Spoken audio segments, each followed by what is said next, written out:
Hey everybody, Mo here, and I'm bringing you guys another Meta Monday video. So this is going to be the week of January 17th. And yeah, this Meta Monday is going to be really cool. First off, I think this is the first Meta Monday where we actually have Runeterra AR's Masters only stats. So that's awesome, because it can show you a more accurate representation of what the top end of ladder and what the competitive players are playing. So you can see not only like the stats aren't going to be skewed due to things like people in iron playing decks, and this is just what the best of the best think is good at the moment and what the best of the best are playing on ladder. So I'm excited to be able to use that feature, and we have a bunch of really cool things on here. We have something like Scouts just finally popped up here, something I've been telling you guys about for literal like weeks now, if not a month now. It's finally up there. We got Trundle up here, stuff like that. So I'm pretty excited to get into this Meta Monday. But before we do that, I want to remind you guys that 60% of the people that watch my videos aren't actually subscribed to me. So if you guys could do me a huge favor and click that subscribe button, we're so close to hitting 5,000 subs on my YouTube channel, and that'd be a huge milestone for me, and I would really appreciate it if you guys would take the time to click the subscribe button and let me know in the comments down below what videos you guys want to see from me in the future. If you have a certain deck in mind or a game in mind, something like that, just go ahead and let me know down below. It'd help me out a lot with the YouTube algorithm, and it'd make me just a happy guy. So that's it for the intro. Let's get into this Meta Monday. So deck number one, of course, not to anybody's surprise, is Ahri Kennen. So Ahri Kennen's kind of just like considered this tier, like the tier 1 deck of the meta right now. It's basically, it's so good that people were memeing about it, memeing about Ahri Kennen being so good, and that the splash card didn't matter because the core Ionia cards were so good that people like Zerath and Inyamor were putting sunk cost in their Ahri Kennen decks. For those of you that don't know, sunk cost is a, let me see if this has it pulled up here. No, it's not going to do that for me. Okay, sunk cost is like an 8 mana slow spell that shuffles an enemy unit or landmark into the opponent's deck. Like, it's really bad. This card has literally been memed on since it came out. It is a horrible card. It's so horrible that nobody plays this card in any deck ever, right? So it's play rate 0. Last week, Sunk Cost had the highest win rate in all of Legends of Runeterra because it was only included in Ahri Kennen decks played by these top players, and those Ahri Kennen decks literally did not lose to the point to where somebody hit rank 1 on the North American server playing Sunk Cost Ahri Kennen. Just to prove the fact that this deck's core is so strong that you can play a 58 card, or not 58 card, what am I talking? This isn't Magic the Gathering. That you can play a 38 card list and have it absolutely not matter, and you can still hit rank 1 with it. Some people were posting screenshots of them hitting Masters with it. Like, Ahri Kennen at its core, in the Ionia core, is just too strong at the moment, and so everyone's kind of just abusing it. There's a reason it's the most played deck. There's a reason it has an almost 60% win rate. The deck is absolutely nuts. But one thing you'll come to see here is that we do kind of have a little triangle of people trying to hard counter the Ahri Kennen deck. As you see in this top 4, all of the decks in the top 4 are here as far as best matchups, worst matchups. So pretty cool thing to see. Number 2, second most played deck in the game is Scouts. A lot of people were crediting Sir Turmund here for making Scouts popular. Fuck you. I've been saying to play Scouts for months. So, not months, but like several weeks, at least a month, if not, you know, more than a month. But no, congrats. Sir Turmund actually went on to, I think, one of his live streams, and he was playing a lot of Scouts, and he was posting screenshots on Twitter of how well he's been doing with Scouts. You see here, he has an insane 77% win rate on 43 matches, which is, you know, really good. The idea behind why this is so good is because you beat Ahri Kennen because of things like Stony Suppressor. Stony Suppressor just makes all of Ahri Kennen spells kind of bad, and you're able to actually race them down since they don't have any efficient removal with things like the, you know, Misfortune. If you can land a Misfortune, then they actually, the Ahri Kennen decks actually cannot kill your Misfortune at all. They, the only sort of like pseudo removal that they actually have is a 4 mana Homecoming. And if your opponent is spending 4 mana Homecoming on your Misfortune, you're probably winning that game because they just had to spend an entire turn to bounce back your Misfortune to stop it from leveling. And you are probably just going to replay the Misfortune, and you're applying so much pressure that it doesn't even matter. And that's even assuming if they want to take the whole turn off of the Homecoming. That's also assuming you don't just have a Stony Suppressor out there that make the Homecoming now cost 5. So your opponent is trading a 5 mana spell with your 3 mana unit on top of they have to bounce back one of their units, so you're winning in like tempo really big there. And yeah, all in all, it's really good in that matchup. You're really good against the TLC decks, or not TLC, these Fielder Rush decks that are popping up everywhere, the Trundle Tryndamere decks that are, because Trundle got buffed, so everyone's playing Trundle Tryndamere.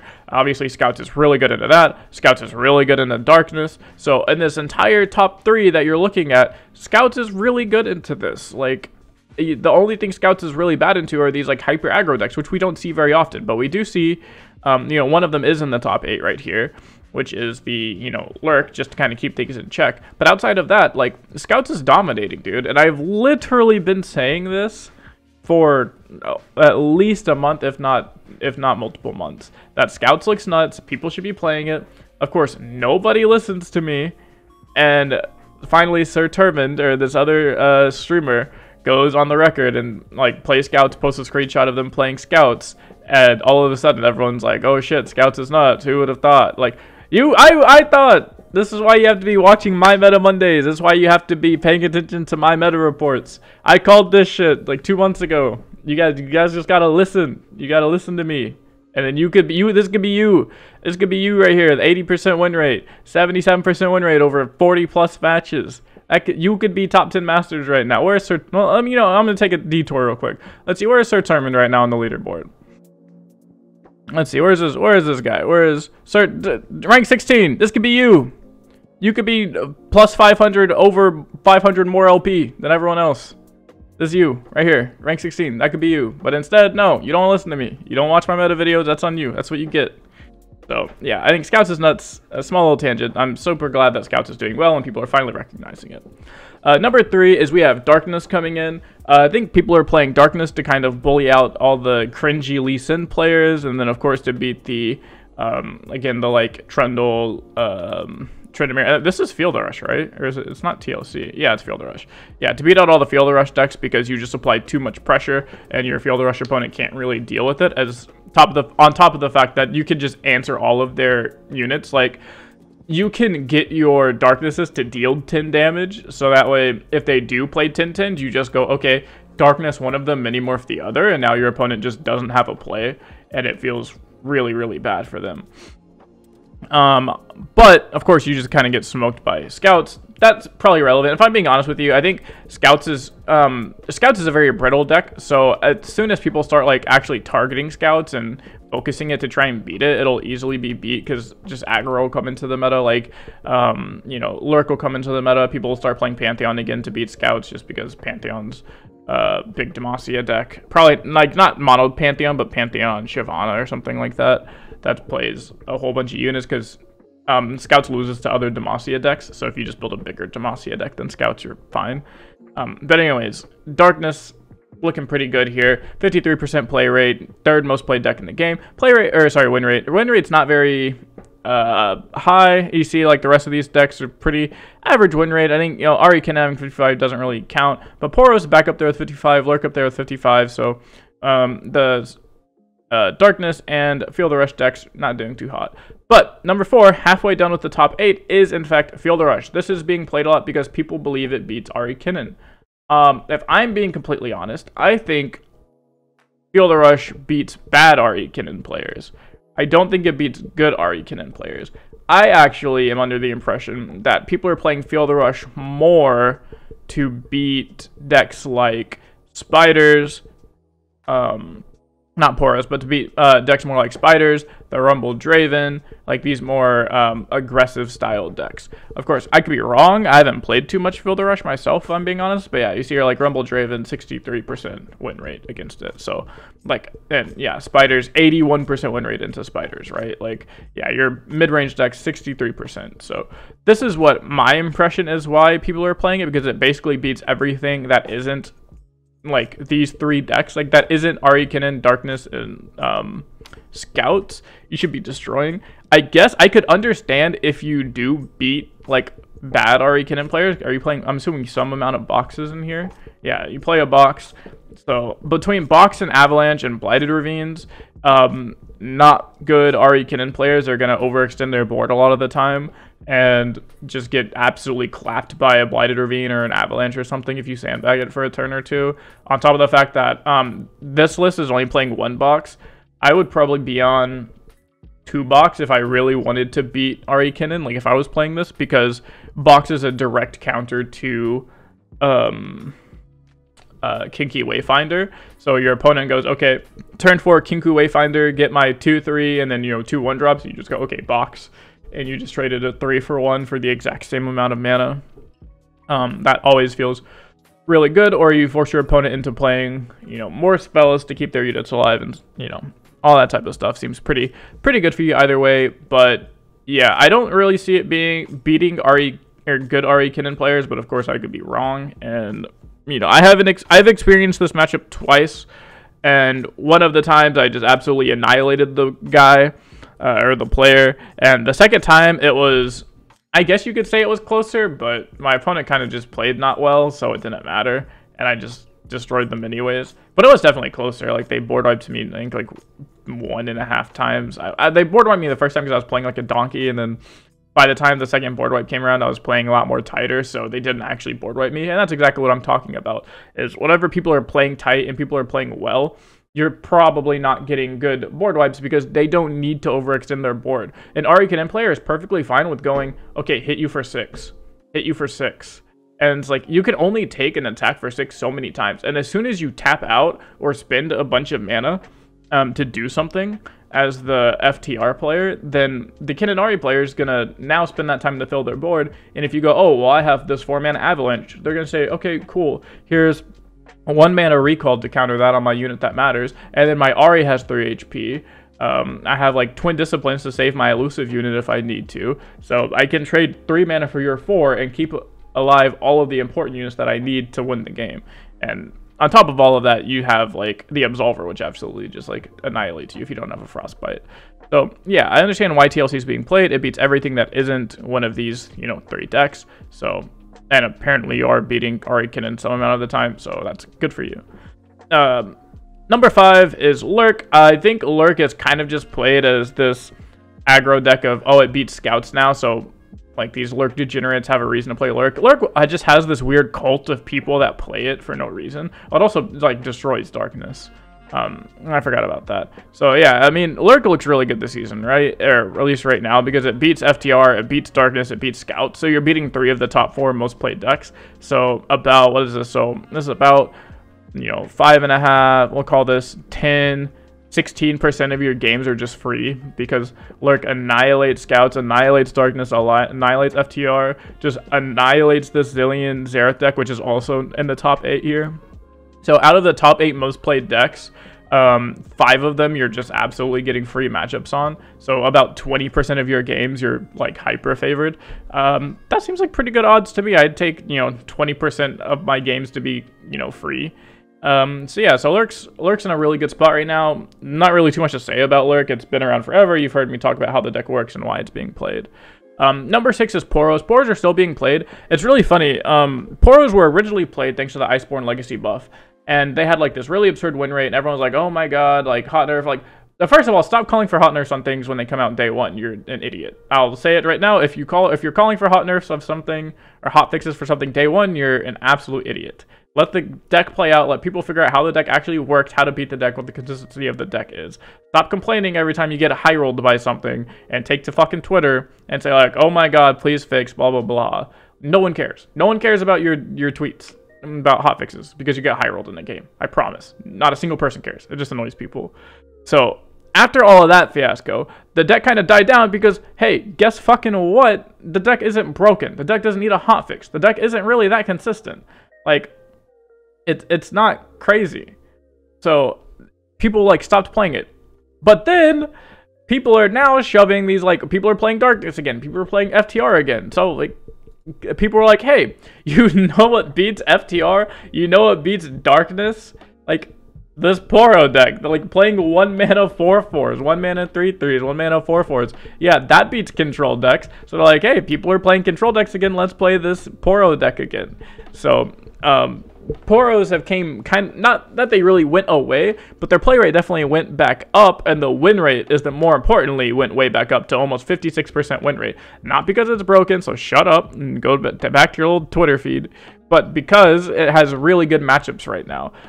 You see these control decks are being super played in this top 4, and you beat the control decks, so feels really good. Of course, you're going to lose to Scouts because they're just faster than you and don't care about what you're doing. You're going to lose to Lurk. I don't know why this says it's favorite. I'm pretty sure Lurk isn't favored because they're just, again, outracing you. And then Ari Kinnan, of course, again, is outracing you. So anything you do against those decks, other aggro decks are outracing you. But against all of these control decks that are being played in, you know, top 4, most play rate here, you're going to do really, really well. So I'm really glad to see that people are figuring out ways to counter things. If you see here, we'll skip to that in the end, or we'll talk about that in the end. So yeah, that's why I like number 5, and Poro's number 6.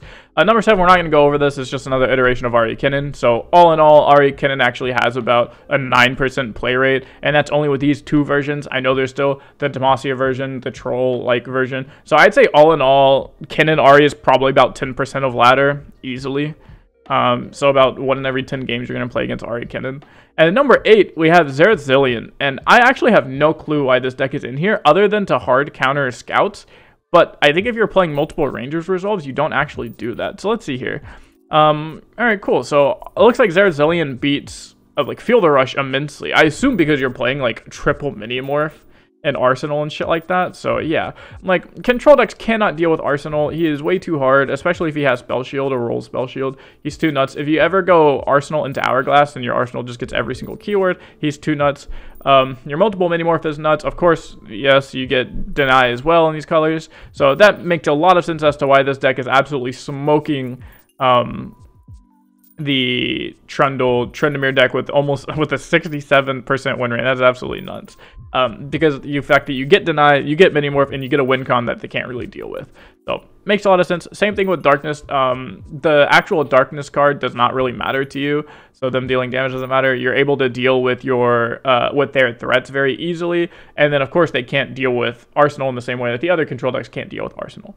So all in all, it makes a lot of sense, and I guess it has a slightly good matchup into Scouts, which I don't agree with. I think I'd money match anyone 1st to 5 of Scouts into Zerath Zillion, but maybe I'm wrong and in the minority here.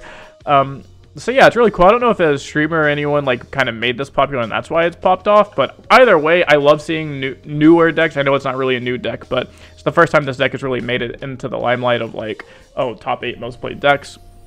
And it's really getting up there in play rate, so I'm really happy to see that. I always like to see new decks break into the top 8. So that's it for the top 8 decks.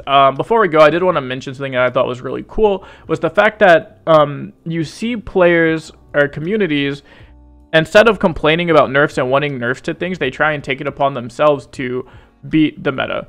Of course, this doesn't always apply to things like Ari Kinnan, for instance. Like, this deck is just, you know, ridiculously good. There are some counters here, like we see Spiders is really, really good into it, Nightfall is pretty decent into it, and like, I guess Field Rush is like, I'll say even into it. But for the most part, this deck's kind of just dominating. So instead of looking at that and people focusing on that, I know a lot of people are spending a lot of time beating just about everything else. If you look here, we have this really cool triangle of like Scouts beats Darkness and Field Rush, but then loses to Ari Kinnan. But then Darkness beats Field Rush and then loses to Scouts, and then Field Rush beats Ari Kinnan, but then like loses to Scouts.